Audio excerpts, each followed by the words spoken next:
वक्रतुंड महाकाय सूर्यकोटि समप्रभा निर्विघ्नं कुरु मे देव सर्व कार्येषु सर्वदा।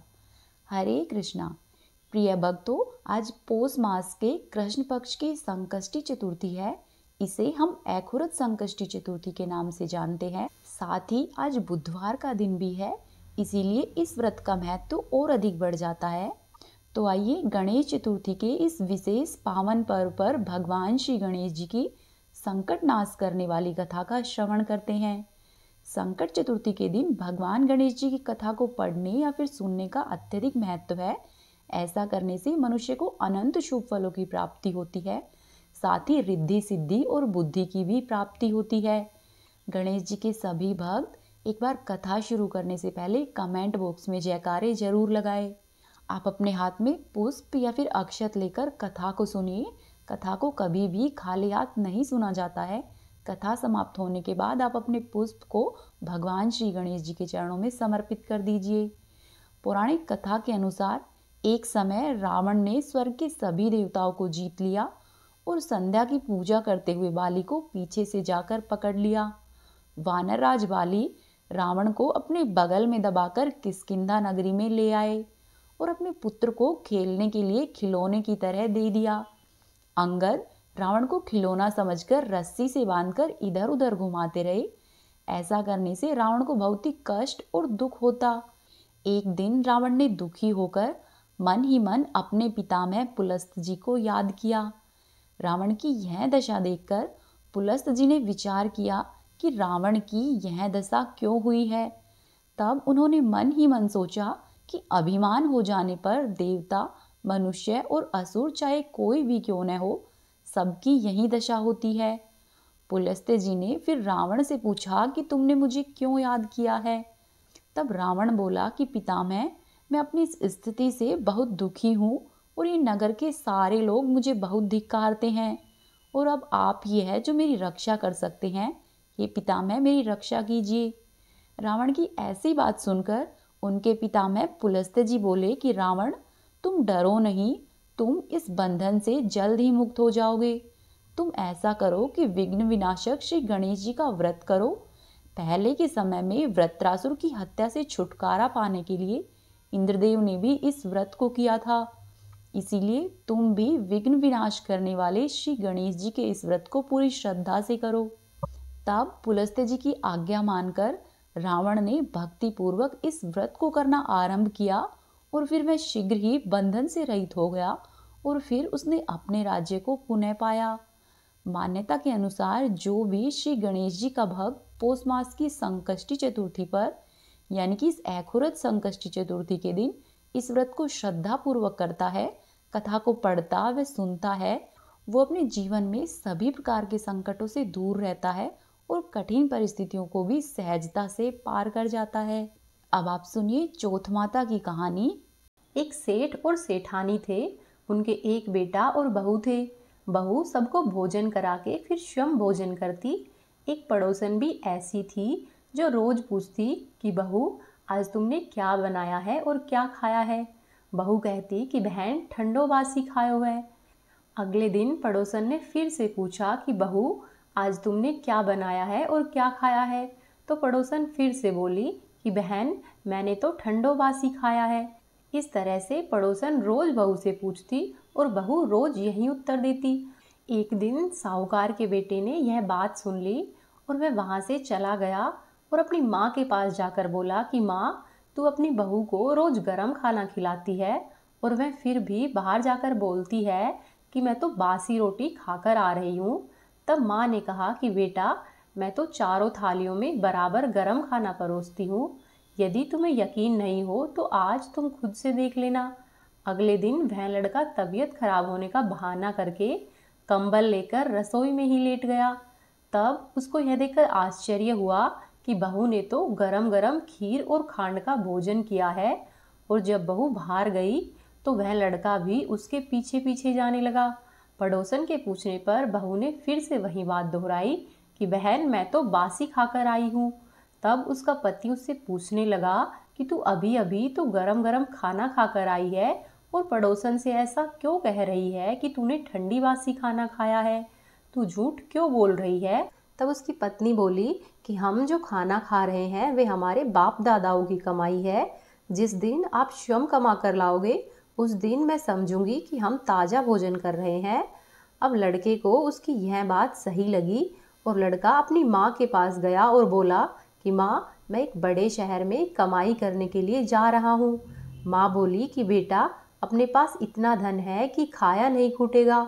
माँ के लाख मना करने के बाद भी बेटे ने स्वयं कमाने का निश्चय किया और जाते समय अपनी पत्नी से कहा कि मैं जब तक कमाकर बहुत सा धन नहीं लेकर आऊं तुम चूल्हे की आग को बुझने मत देना। इसी तरह से दिन बीतते गए। एक दिन चूल्हे की आग बुझ गई तो बहू मन ही मन घबराने लगी कि कहीं मेरे पति पर तो संकट नहीं आन पड़ा। ऐसा सोचकर मैं जल्दी जल्दी से पड़ोस में जाने लगी कि पड़ोस से आग लाकर चूल्हे में रख दूं। जब वह पड़ोसन के वहां पर पहुंची तो उसकी पड़ोसन चौथ माता का व्रत और पूजन कर रही थी। पड़ोसन ने कहा कि बहू, थोड़ी देर में आकर तू आग ले जाना। बहू ने पड़ोसन से पूछा कि आप यह व्रत क्यों करती है और इस व्रत को करने से क्या मिलता है। तब पड़ोसन ने कहा कि चौथ माता के इस व्रत को करने से अन्न, धन, लक्ष्मी, पुत्र, पौत्र और वर्षों का बिछड़ा हुआ पति भी मिलता है। जिसकी जो मनोकामना हो चौथ माता वह पूरी करती है। ऐसा सुनकर बहू अपने घर पर आ गई और बहू ने सोचा कि मैं भी चौथ माता के व्रत करूंगी। अब बहू भी चौथ माता का व्रत करने लगी। दीवार पर उसने चौथ माता बनाई। उस दिन उसने घी और गुड़ का चूरमा बनाकर रात्रि में चंद्रमा को अर्घ्य दिया और फिर भोजन किया। ऐसा करते करते बहुत दिन बीत गए। वह चौथ माता से केवल अपने पति के मिलने की ही प्रार्थना करती। चौथ माता ने उस बहू के पति को सपने में दर्शन दिया और कहा कि साहूकार के बेटे, तू जाग रहा है कि सो रहा है? तेरी पत्नी तुझे बहुत याद करती है, घर जाकर तू उसकी चिंता मिटा। तब सेठ का बेटा बोला कि माँ, मैं घर तो चला जाऊं लेकिन यहाँ पर बहुत हिसाब किताब है, उसको एक दिन में कैसे चुकता करूँगा। तब चौथ माता बोली कि तू ऐसा करना, कल दुकान खोलकर कंकु केसर का पंगला बनाकर बैठ जाना और कल ही तेरा हिसाब किताब चुकता हो जाएगा। अगले दिन लड़के ने सुबह सवेरे उठकर जैसा चौथ माता ने कहा था वैसा ही किया और वैसा ही हुआ। उसकी दुकान पर सारा हिसाब किताब बराबर हो गया। उसने घर जाने की तैयारी की और गाड़ी भर के धन और दौलत लेकर चल दिया। रास्ते में एक बड़ा सा काला नाग फन फैलाए हुए बैठ गया और कहने लगा कि साहूकार के लड़के, आज तो मैं तुझे डसूंगा, तेरी आयु आज पूरी हो गई है। तब उस लड़के ने कहा कि आज चौथ माता ने मुझे सपने में दर्शन दिया था और मैं अपनी पत्नी से मिलने के लिए घर पर जा रहा हूँ। वहाँ पर मेरी पत्नी बहुत चिंता कर रही है, मैं उससे मिलकर आ जाऊँ तब तुम मुझे डस लेना। तब नाग ने कहा कि मैं तुम्हारा विश्वास कैसे करूं? यदि तुम शपथ खाकर कहो तो ही मैं तुम्हें जाने दूंगा, परंतु यदि तुम लौटकर नहीं आए तो मैं तुम्हारे घर पर ही आकर तुम्हें डस लूंगा। इस प्रकार सांप को वचन देकर वह लड़का अपने घर की ओर चल दिया। घर पर पहुंचकर वह सभी लोगों से हंसी खुशी मिला और भोजन करके उदास होकर बैठ गया। उसकी पत्नी ने उसके उदास होने का कारण पूछा तो पति ने काले नाग वाली सारी बात बताते हुए कहा कि यदि मैं उस सांप के पास वापस नहीं जाऊंगा तो वह घर पर आकर ही मुझे डस लेगा। उसकी पत्नी बहुत चतुर थी। उसने कहा कि आप घबराओ नहीं, लेट जाओ, मैं एक उपाय करती हूँ। फिर उसकी पत्नी ने कमरे की 7 पैड़ी धोई। पहली पैड़ी पर रेत, दूसरी पर इत्र, तीसरी पर गुलाल, चौथी पर फूल और कंकु केसर, पांचवी पर लड्डू पेड़ा, छठी पर गद्दे और गलीचे, 7वीं पैड़ी पर दूध का भरा कटोरा रख दिया। इस प्रकार से वह बहू 7 पैड़ी सजाकर बैठ गई। आधी रात होते ही नाग आया और पैड़ियाँ चढ़ने लगा। पहली पैड़ी पर रेत में लौट गया और कहने लगा कि सेठ की बहू ने तो आराम बहुत दिया है, पर वचनों से बनकर आया हूँ तो इसलिए डसूंगा अवश्य। इस प्रकार 7 पैड़ियों पर नाग आराम करता हुआ और कहता हुआ गया कि डसूंगा जरूर। और जैसे ही वह कमरे में जाने वाला था तो चौथ माता ने विचार किया कि यदि मैं सेठ के बेटे को नहीं बचाऊंगी तो संसार में धर्म कर्म और व्रत पूजन को कौन मानेगा। अब तो गणेश जी, चंद्रमा जी और चौथ माता ने सेठ के बेटे को बचाने का विचार किया। चंद्रमा जी ने उजाला किया, चौथ माता ढाल बनी और गणेश जी ने तलवार लेकर नाग को मार दिया और ढाल से ढक दिया। अब बहू भी थकी हारी थी तो वह भी सो गई। जब दिन उठा तो लोग उसके बेटे से मिलने के लिए आने लगे, परंतु बेटा और बहू तो अब तक उठे ही नहीं थे। बहुत देर हो गई तो उनकी माँ उन्हें उठाने के लिए आई। माँ ने सातों पैड़ियों पर जो कुछ देखा तो वह बहुत घबराई और बेटे बहू को आवाज लगाई। बेटा बहू उठे तो देखा कि एक ढाल और एक तलवार वहां पर पड़ी हुई है। अब ढाल उठाई तो वहीं काला नाग मरा हुआ पड़ा था। बेटे और बहू ने सोचा कि आज तो धर्म कर्म ही आड़े आए हैं, जो भगवान गणेश जी और चौथ माता ने हमारी रक्षा की है। हे चौथ माता, आपने जैसी सेठ के बेटे और बहू की रक्षा की है, वैसी ही सब की करना। इस कहानी को कहने वाले, सुनने वाले और होकारा भरने वाले सब पर अपनी कृपा बनाकर रखना। बोलो चौथ माता की जय, बोलो गणेश जी भगवान की जय। अब आप सुनिए 12 मासी चौथ माता की कथा। एक बार की बात है, एक नगर में एक बूढ़ी माँ रहती थी। वह अपने बेटे की सलामती के लिए 12 महीने की चौथ का व्रत किया करती थी। हर चौथ को वह पंसारी से थोड़ा सा गुड़ और घी लेकर आती और उनके 4 लड्डू बनाती। एक लड्डू बेटे को देती, एक से पूजा करती, एक हथकार के लिए निकालती और एक चांद उगने पर खुद खा लेती। एक बार उसका बेटा ताई से मिलने के लिए गया तो ताई ने चौथ का व्रत रखा हुआ था। उसने ताई से कहा कि मेरी माँ तो 12 महीने की चौथ करती है।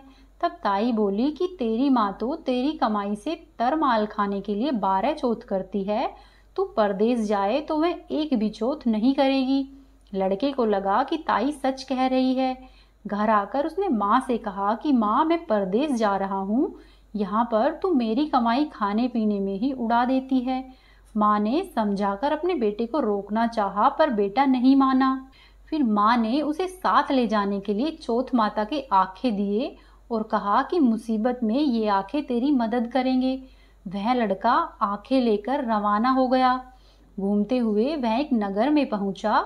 उसने देखा कि एक बूढ़ी माँ रोती जा रही थी और पुआ बनाते जा रही थी।